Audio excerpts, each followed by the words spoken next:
Olá, professor.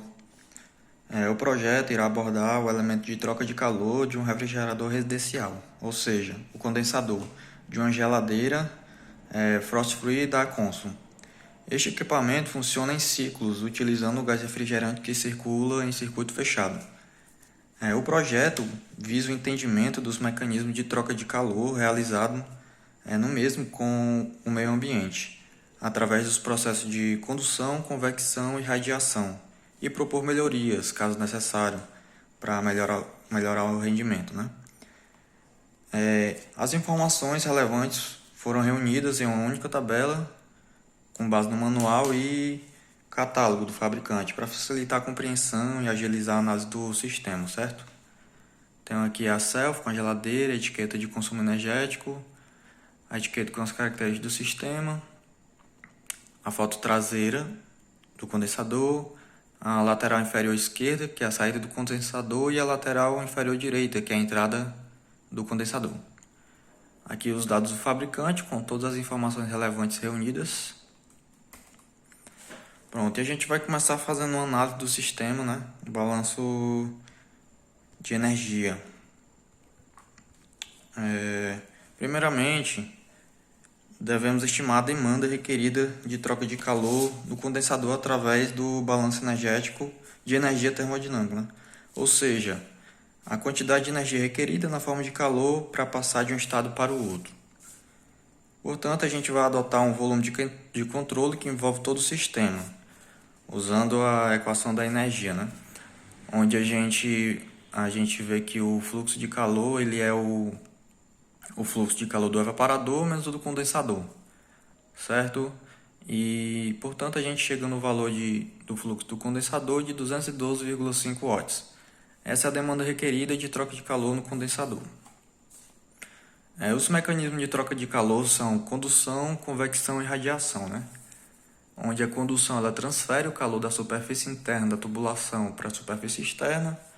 A convecção ocorre entre o fluido de escoamento e a superfície, e a radiação entre o fluido de escoamento e a vizinhança, que eu coloquei aí um desenhozinho para a gente entender melhor, como funciona. Pronto.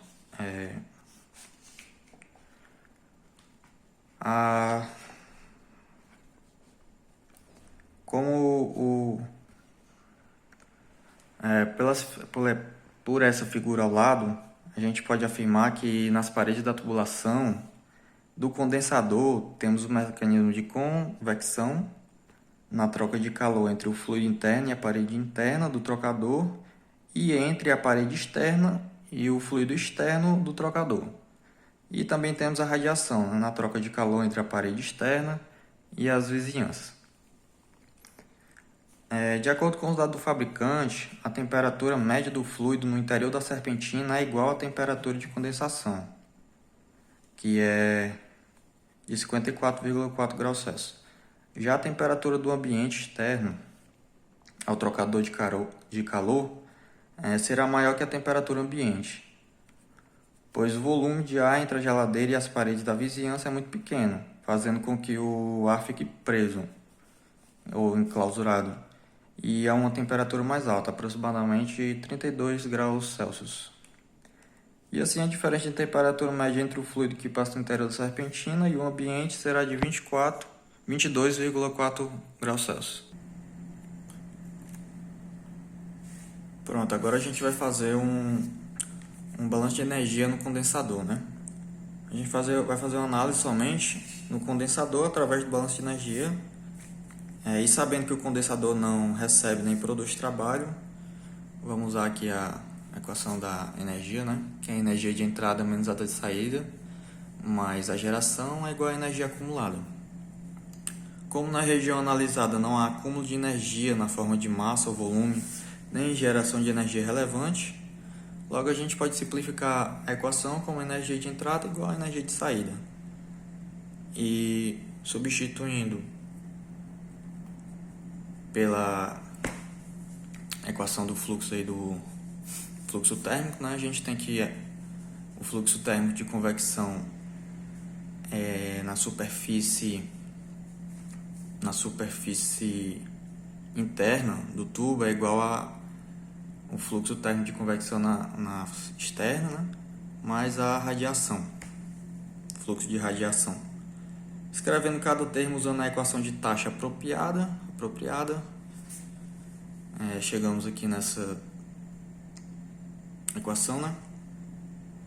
E a gente usando o fluxo de calor requerido que a gente achou lá do condensador, que sobre a área ele é igual ao fluxo de convecção na parede interna, onde a gente também tem a área do condensador lá.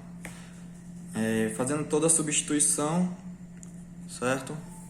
A gente chega aqui, ó, considerando que a temperatura do fluido externo vai ser igual à temperatura da vizinhança.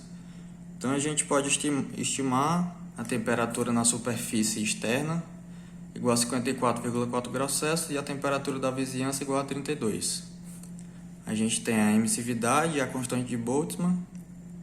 E fazendo a substituição, a gente chega aí no coeficiente de transferência de calor, né, estimado de 15,59 watts por metro quadrado por Kelvin.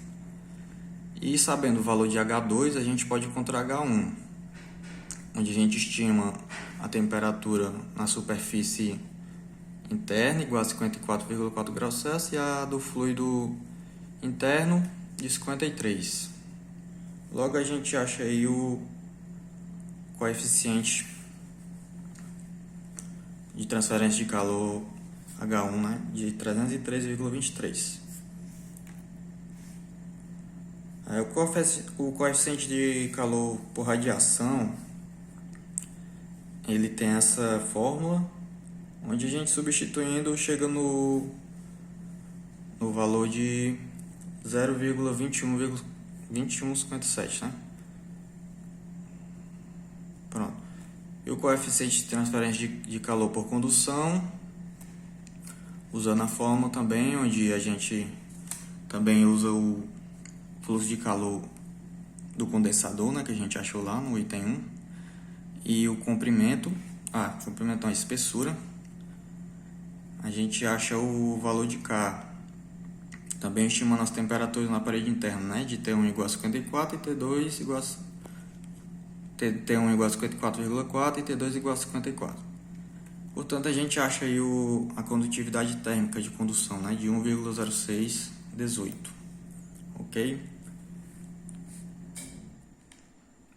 Pronto. Uma solução comum para conseguir aumentar a eficiência do condensador e diminuir seu tamanho seria reduzir ao máximo a espessura da parede da tubulação, de modo que ainda suportasse a pressão do fluido interno, né? Assim haveria uma troca de calor mais eficiente e o custo com o material seria reduzido. Esse foi o pensamento que eu tive para melhorar o rendimento aí, ok?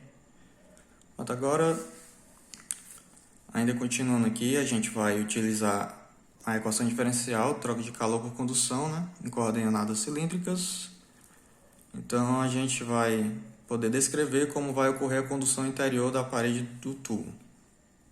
Então aqui é a equação diferencial. E admitindo a condição de regime permanente, de que não há geração de energia ao longo da direção radial do tubo e que não há transferência de calor nas direções circunferencial e axial, a equação simplificada se torna essa aqui, pequenininha.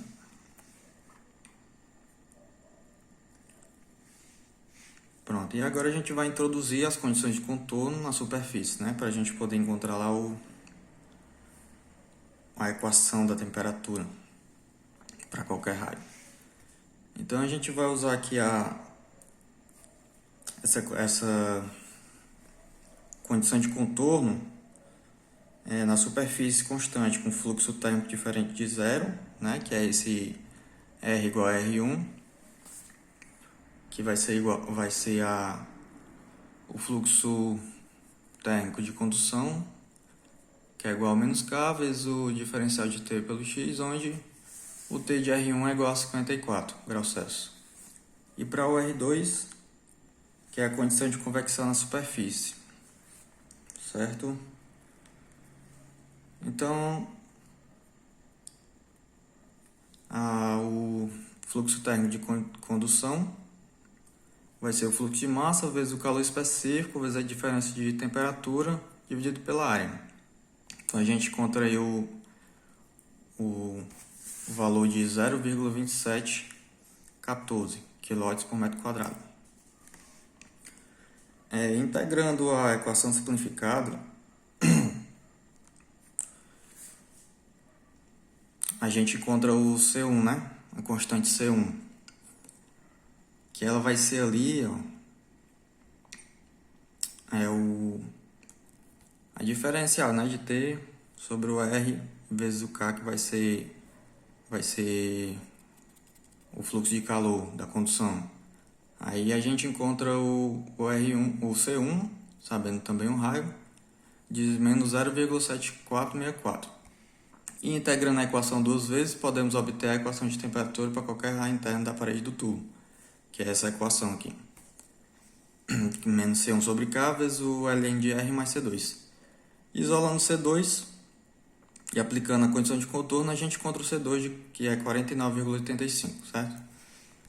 Substituindo as constantes na equação de temperatura, eu cheguei nessa equação, fiz o gráfico, mas eu já vi que o gráfico não ficou certo porque era para diminuir a temperatura ao longo do crescimento do raio. Então teve erro de cálculo, que eu vou ter que consertar para a próxima apresentação. Aí eu fiquei devendo aí a parte do capítulo 3 também, professor. E é isso, encerra aqui.